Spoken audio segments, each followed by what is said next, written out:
I started Surviving Skye with the goal of bringing more awareness to my sister Skye's disappearance. And I thought the best way to do this would be to start a podcast. That way I can really get into the details and bring some humanity to this case. The truth is, I didn't know how to start a podcast. So when I discovered Spotify for podcasters, it had everything I needed. I could record, edit, and then send it out to all the streaming platforms out there. I didn't need to take too much time getting hung up on all the technical aspects. So if you're out there and you're listening to this and you have something that you're passionate about and you just feel like you can inform the world about what you know, then why not start a podcast and check out Spotify for podcasters today? I am my own worst enemy, and that has been a common theme my entire life. I'll self-sabotage, I'll procrastinate, I'll make up excuses, I'll really dive into some ridiculous avoidance behavior. I'll dissociate. I just will do anything to not get something done when I need to get something done. But on the flip side, sometimes I go too hard and I overwhelm myself and I overcomplicate things. And I just don't give myself the time I need to heal or to rest, recover, to just allow myself to be a human, to feel things. Yesterday, I did an interview with this show. I'll let you know more about it when it comes out. And it was a 2-hour-long interview where I tell my story. Well, I tell Skye's story and my story and the mental health aspects of it. And in order for me to feel okay, like spending 2 hours very intensely talking about a very difficult subject, afterwards, in order to make myself feel normal, I had to then go on a walk. I had to go grocery shopping. I went and got a donut for myself. I went and did some therapy window shopping, and then I got my car washed and I vacuumed it. And this was so the interview was 9 a.m. to 11, and then I got all of that done before 2 o'clock to pick up my son. And it's like a race against time, but it's really just a race against myself, because if I allowed myself to sit down and reflect upon what I just did, I'm afraid of what might happen. I'm afraid to be with those thoughts and those feelings. And most of the time, that kind of behavior that I do is to avoid those feelings. So even though I look like I'm doing something and I'm accomplishing my goals, I'm checking off my checklist, I am completely avoiding my feelings. I'm completely forgetting about everything that I just did for those 2 hours, talking about something that is meaningful to me. I talk about Skye's disappearance and the ramifications of all of that, how the system's broken, and then family dynamics and mental health issues. That is what I want to talk about. That is something that I am passionate about, because I know if you guys are listening, then you're listening for a reason. You're listening because you get this, or you relate, or you want to understand more about it, because I am doing this as an experiment, as insight into what this kind of event can do to somebody. I don't see it enough. I did it because I just want to be seen for once. I want some validity in my life experience. And no matter what I do, I guess I haven't found the right recipe, I guess, in order to, reconcile these feelings, It's so frustrating. And today, this morning, I make a list. And, okay, guys, so another thing, a list is very new to me. I need to give a shout out to Wellbutrin. Wellbutrin, I think it's working. I think it is really helping me. It's helping me focus.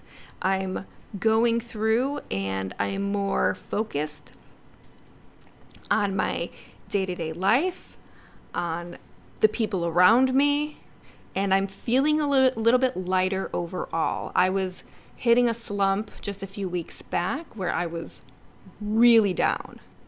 And I go through these cycles and I understand it. I'm always expecting it. But I like this. I like where the Wellbutrin is taking me. I was a little afraid to take more of a stimulant, and I didn't want just a straight like antidepressant. This is like somewhere in between. This is, so far, I think it's pretty good. Like, I've been doing the dishes. I don't know how you guys are with dishes. I have a dishwasher. I don't really like to use it. Don't ask me why. I guess I feel like we just don't have enough dishes to make it worth it. But if there's a sink full of dishes, I can get through 3/4 of it. I can never, ever seem to finish all of the dishes. I get to a point where I look at like the few things, like a few like pieces of silverware, a cup or two, and I'll walk away. I literally just walk away. I don't know what's wrong with me.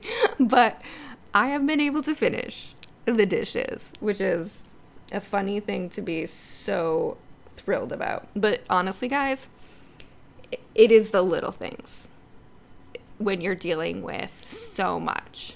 The little things are my wins. Like getting laundry done, getting the grocery shopping done, getting like, just something up off the floor. It's for me, it's the little wins. It's the things that have helped me find success. Because because when you can't control something that's so uncontrollable, you'll grasp onto anything. And that's what I find myself doing. And I recognize my patterns. And I think the recognition and the self-awareness is the best step. It's the most important step in like where I'm going. I'm fully aware that I will never properly grieve my sister's disappearance because I do not have answers. I understand that. And I know that how it affects me as I go through my life, as I grow and change and have new experiences, it will constantly evolve with me. I know that. And I'm always trying to be prepared. And you can't always be prepared. And I think that's another frustrating part. But anyways, enough about that. I have a bit of an update on Skye's case. If you listened to last week's episode or saw my TikTok, I talked about finally getting a response from the police department about the DNA status from Interpol. Okay, guys? So I got an email back, and I know the status. So, in the Interpol database of iFamilia, with my parents' DNA, there are no matches. There's no DNA matches in the database. So, honestly, I didn't feel much when I heard that. I wasn't surprised. But as of today, there are no DNA matches for Skye in the Interpol database. And then we were also informed in regards to the black notice, which is to check the morgues. I think we were a little bit confused about how a black notice works. So the black notice will not work in Skye's case because you actually need a body. So, and that is that in regards to the black notice. And then the new detective that I'm in contact with in Southington informed me that the investigative analyst in Interpol is actually going to be reaching out to Japan for more information to see if there is any movement on their end. So that's amazing. That has always been a struggle for me to get in contact with the Japanese authorities. It's just such a logistical nightmare, because if you make a phone call, chances are you're constantly met with somebody who just can't help you. They don't speak your language, and even if you have a translator, you physically need to be there in order to get things done. So, having Interpol reach out is amazing. I'm very excited about that. It's not huge movement, but when you have a missing person for 15 years, anything is movement. Anything is good news. Even bad news is good news. So that is my perspective on that. And yeah, I'm pumped. I'm pumped on something. I feel like actually this past just 24 hours, I've been looking into my files on Skye's case. And I am thrilled with the work that I've been putting into it. But there's still so many holes. There's still so many variables, because Skye isn't here to fill in the gaps for us. And that's okay. That's okay. This is just part of it all. Not knowing. And that's okay. The not knowing has been a blessing in other aspects of my life. Not in this. It never will be.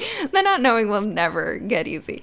But the not knowing in regards to how you view other things in your life can make things a little easier. Because you have to just go with the flow, lower expectations and just take things as they are, and sometimes that's a grounding force in my life. So, I think that might be it for today. A short one. I like these short ones. I think it is just enough to connect and enough for me to not be so bogged down by such an intense subject. So thank you guys. This has been Therapy Notes, Session 5.